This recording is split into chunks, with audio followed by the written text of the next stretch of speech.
Early in the 1960s, fiberglass boats were being built in America for the first time. Stu Coffin actually was building and selling boats, and they brought boats over from Europe, where they went over and raced. Here's one of the races. This is Burley Falls up in Canada, and this is Monty Smith with the camera. It was interesting. He would try every stunt in the world. Besides running slalom races, we ran rivers, and this is the Middle Fork of the Salmon. It's in Idaho, and it's a great 6-day river run with no electricity, nothing on the river to support you. And here comes the first C2. This is my sister in the front and myself in the back. And we're running artillery rapids. And notice how far out from the camera we are. But then this C2 comes down, and watch how close into the wall they get slammed because this is a very, very tough S-curve. And the Salmon is a lot like the rivers in the east. The first day is a bit more tricky, but after that it goes real well. Here's the C2, myself and my sister, coming down Haynes Rapids, and this is just a roller coaster ride. You're just flying up and down 6-foot waves, having a great time.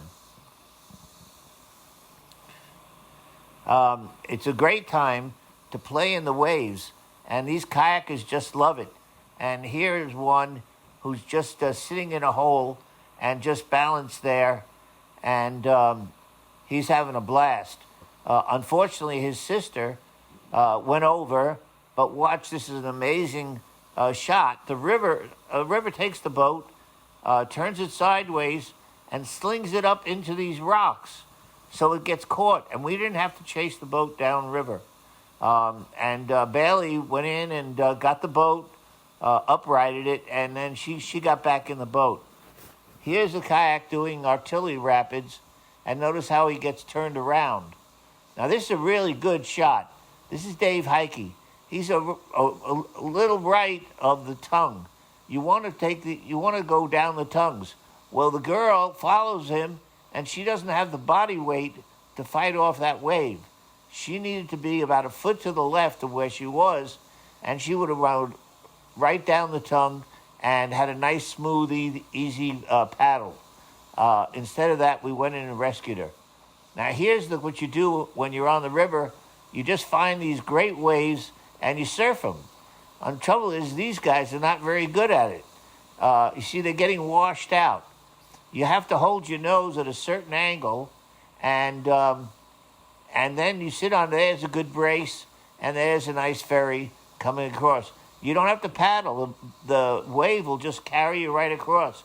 But here's somebody who's just working the wave, and look at that. It paddles in the air, and he sweeps through.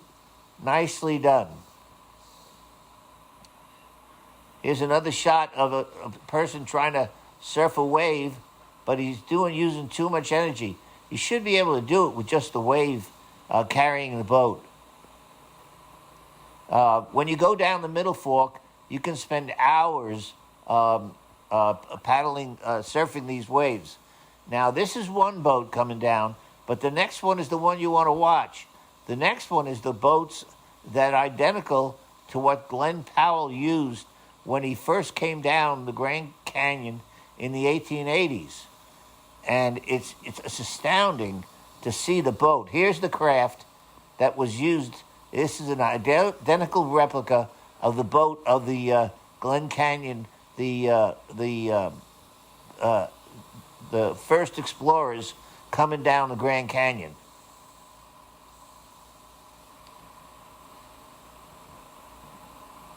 There are times to just sit and enjoy the views, and the Salmon River Gorge is actually deeper than the Grand Canyon, but it's not as steep, so it doesn't look as deep.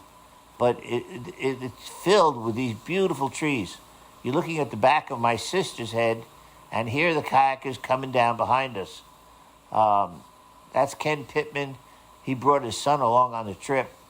And we got plenty of time to just sit in the boat and look up at these beautiful, beautiful hills. And the scenery was just gorgeous. And there was 6 days of this. And there weren't any other people on the river. It was just the 13 of us.